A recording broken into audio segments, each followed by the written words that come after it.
Namo tassa bhagavato arahato samma sambuddhassa. Namo tassa bhagavato arahato samma sambuddhassa. Namo tassa bhagavato arahato samma sambuddhassa.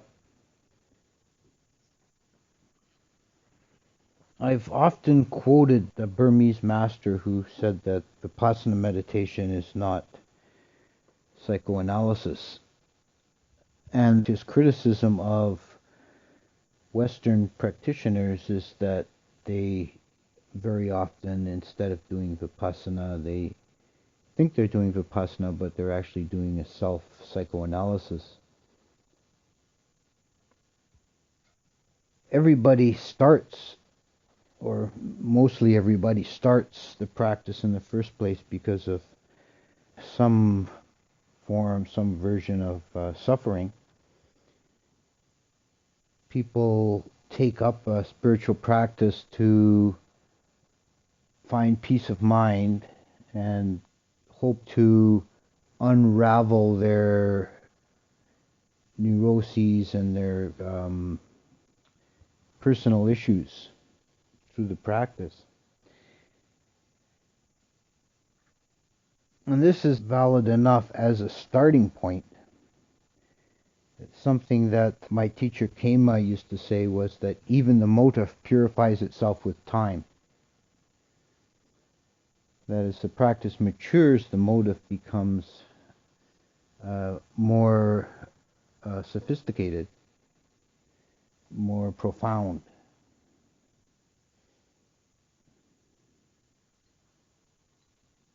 One of Ajahn Sumedho's famous sayings is that samsara is not a personal problem. This is another expression of the same idea, that we should be on guard against becoming too narrow in our practice, too obsessed with our own particular quirks and knots and issues. This is only a starting point, and this is where we begin, but the practice needs to go beyond that.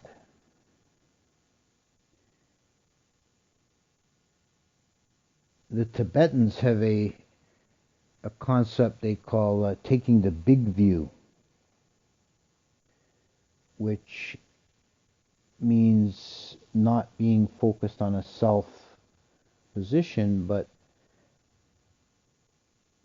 seeing and contemplating in terms of the whole samsara.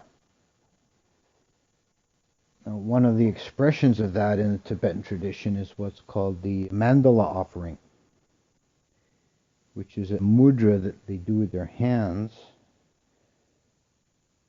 It's a little bit tricky to remember. Yeah, it's like that. And what that represents, it's if anyone wants to try it, it's ring fingers together and thumbs to pinkies, and then index fingers to middle fingers.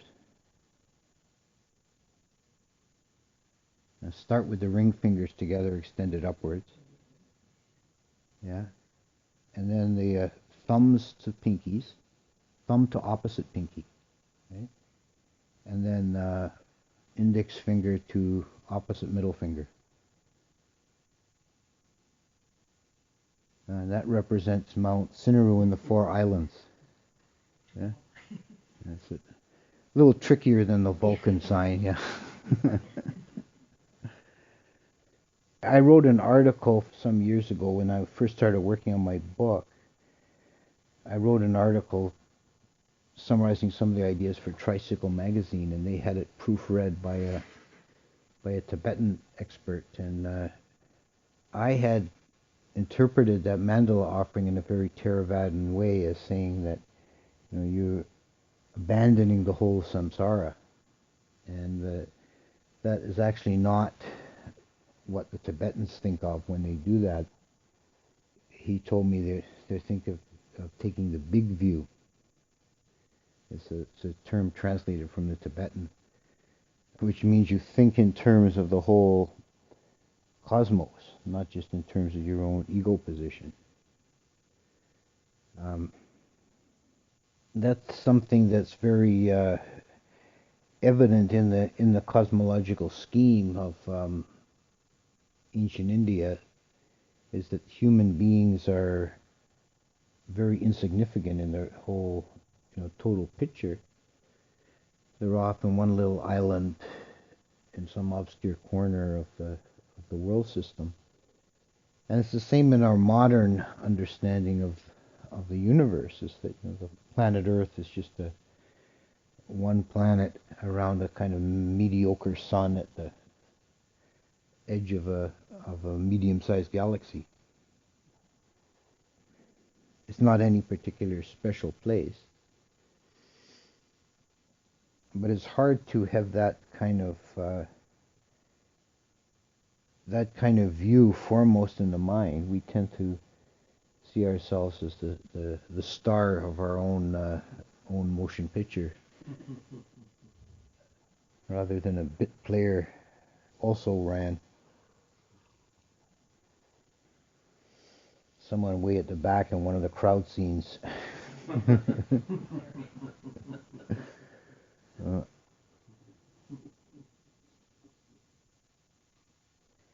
Yet another way of expressing this, there was a fellow that at one time I worked with, back when I was in the working world, and he had a kind of a pretty placid demeanor generally, and when people would get in a flap at work about something not going right or getting upset, he'd say, "What's it going to matter in 100 years?"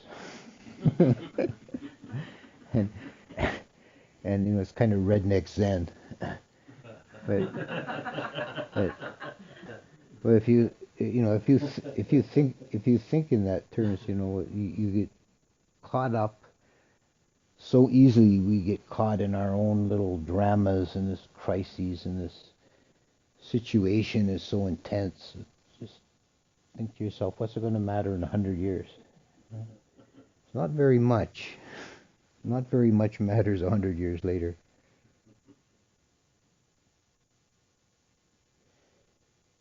Another way from the Buddhist cosmological view is to think of things from the perspective of a Brahma God. Thousands of world systems down below, they can't regard anything as happening in any of the world systems as being of any significance whatsoever.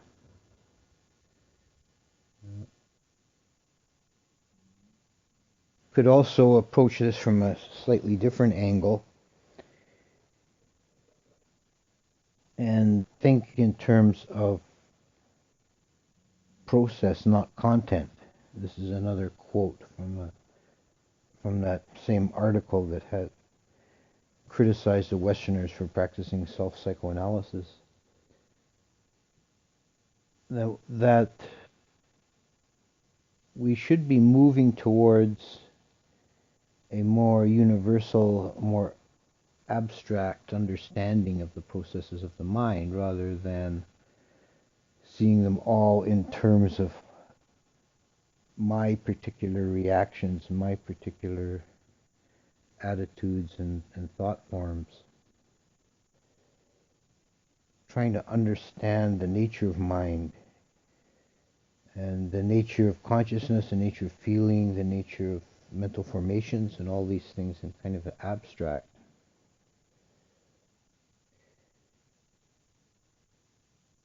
One of the accounts of the Buddha's awakening under the Bodhi tree, the version that's found in the Vinaya texts, describes it in terms of the three supreme knowledges, the Ti-Vidya, which in itself, this is a little bit of an aside, but that in itself, that name is a typical play on words. The Buddha was using things from an older tradition and giving them a new twist. The T-Widya in the Sanskrit form would reference the three Vedas. But in the Buddha's use, it was quite different. The T-Widya, the three knowledges, occurred during the 3 watches of the night. In the first watch of the night, he penetrated to a complete recall of his past lives.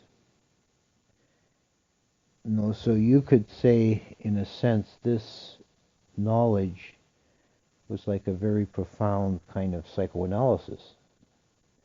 Like he saw his own personal history, not just in this lifetime, but what set it up from previous lifetimes, and understood the workings of karma in his personal case. And this is a way to see this first knowledge, although it's not accessible to us to have that in full. We can grasp it as a general principle that our situation, even just the very fact that we were born human, is a result of previous karma. And this current lifetime is only a small part of the picture. It's only the latest little crest of the wave. That there's tremendous amount of karmic inheritance going back many, many lifetimes that determined our particular situation in this life and in this moment.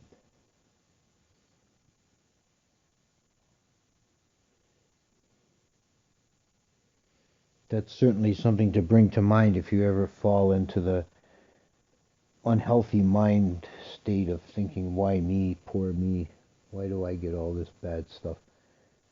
This is karma, and the fruit of karma. This is where we are. And then in the second watch of the night, that personal principle became universal, and the Buddha gained a direct experiential understanding of the workings of karma in general. And as he described it later to his disciples, he said, I could see beings coming into being and passing out of being,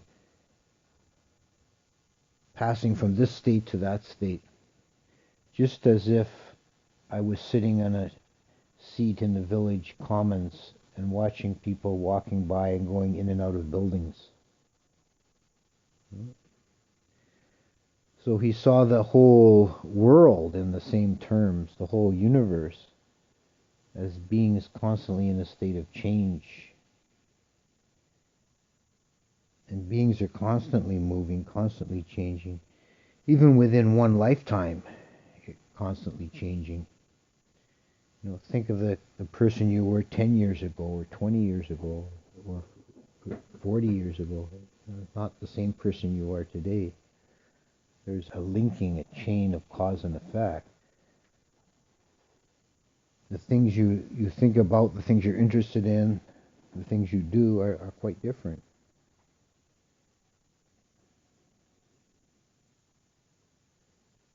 And if you take that over the span of lifetimes, beings are constantly in a state of flux, and where they are at the present moment is only momentary position in their journey, in their transition from one state to another. They're crossing here at this point. Then when you interact with another being, you're like the vector lines are crossing. And you're both interacting, you're both creating new karma and setting the ground for the future.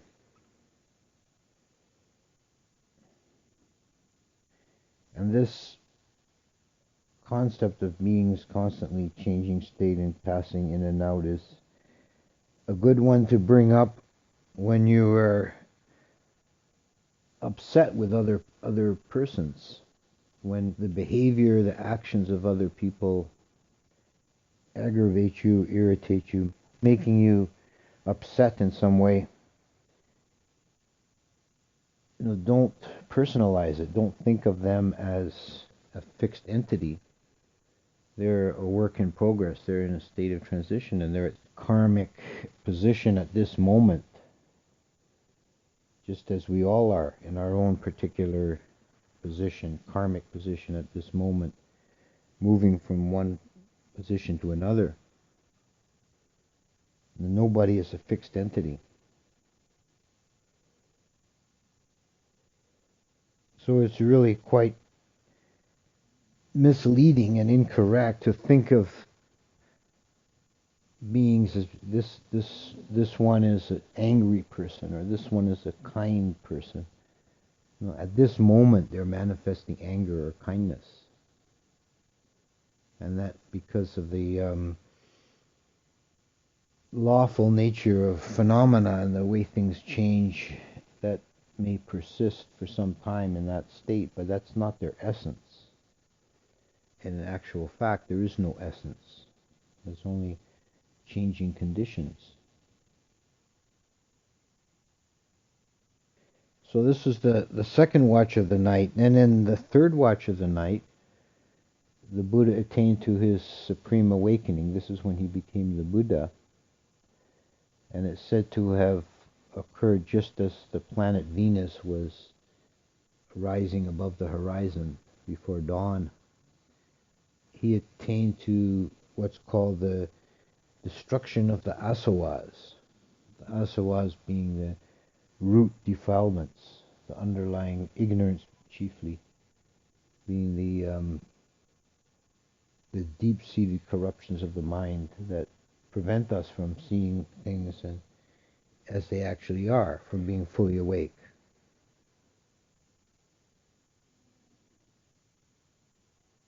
So with the destruction of ignorance, he became fully awake, and this is what the word Buddha means. It means one who is awake. Buddha is a participle from the verb buddhati, to awaken. So it's Buddha means literally one who is awake.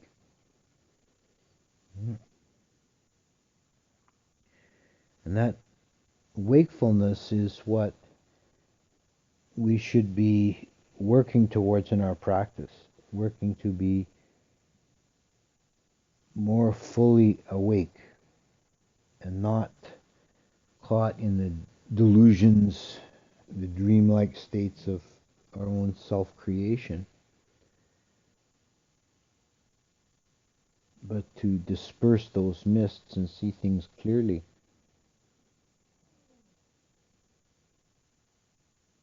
And that is what the whole underlying idea of Vipassana meditation done properly, that's what it's all about, is seeing the processes of the mind in a dispassionate, impersonal, very clear-headed way.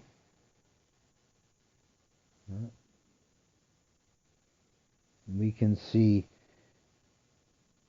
in the mind, various formations arise in the mind, and if we allow ourselves to be caught in a self-identification,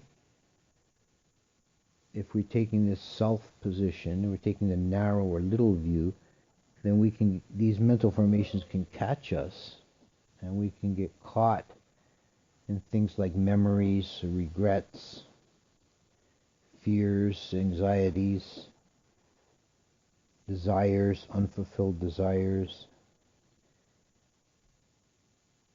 And this all comes from taking a selfish or a self-centered position in seeing things from that self-ego perspective. What's in it for me? And the self is actually an illusion. thinking in terms of a self is the opposite of clear seeing. If there's a self-referential position, then one is not doing Vipassana. One is caught in some form of self-referential looking that at the best it could be called the self-psychoanalysis, but it's more often just a wallowing in our misery, you know? And we become attached even to our own suffering. It's like that. This suffering, this pain is mine, and I'm not going to lose it easily. I'm going to hang on to it. Yeah. But if we're able to see it with that equanimity, that non-self position, seeing things with that specific clarity, this is just as it is. It's a product of causes and conditions. It's something dependently arisen. It's part of the process of karma unfolding in my being. That's just because of this karma, this is at this stage, at this moment in time, my mind is producing these forms. And if one can see them just as empty, just as forms, just as conditioned, then they don't have any power to cause suffering. One can see them in terms of process. This is what the mind does. This is how dependent origination works.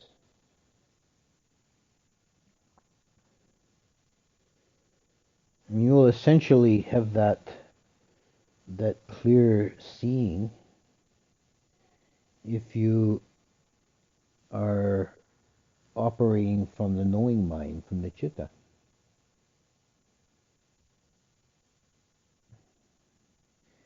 Because the citta, simply knowing, is so primordially simple. That's all it does, is just know. There's no room for a self position. And you can see, if you're seeing clearly, you'll see that creation as a self position is external to the citta. It's a mental object. It's a formation. Which means it's not real, it's not central to your being. It's empty, it's dependently arisen, it's conditioned. Yeah. From that central position of the citta, everything can be seen clearly, and nothing affects the citta. It's the bright mirror that illuminates the 10,000 things, but nothing is reflected in its face. Its face remains pristine, clear, void, empty.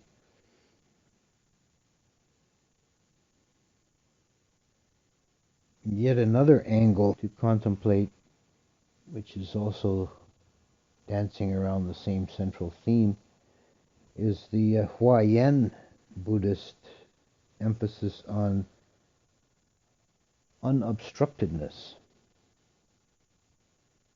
This is close to the Zen idea of vastness. If one is not caught in a narrow box of self-position, then the mind is unobstructed, which means no boundaries, nothing to rub against, open and free in all directions. In the Zen tradition, they think of it in terms of vastness.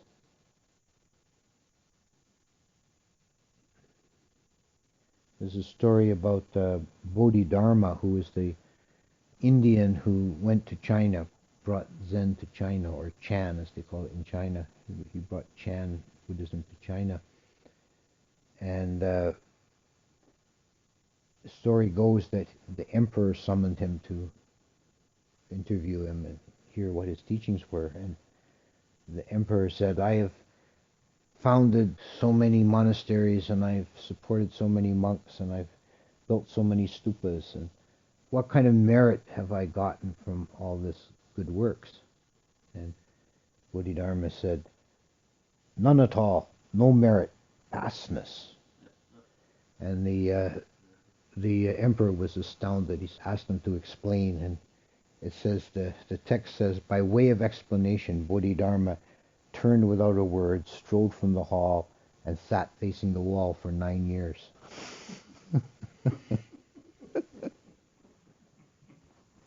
So he was a pretty hardcore guy, he was Bodhidharma.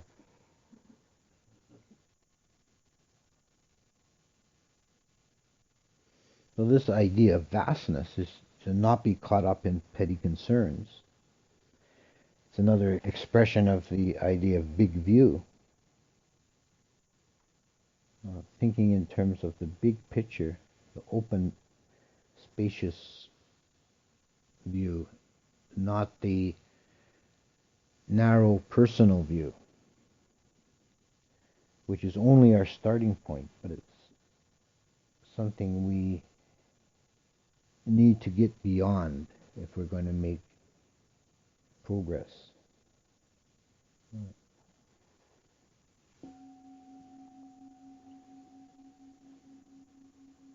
And Mayam Damakataya Sadhu Karam Dada Masay Sadhu Sadhu Sadhu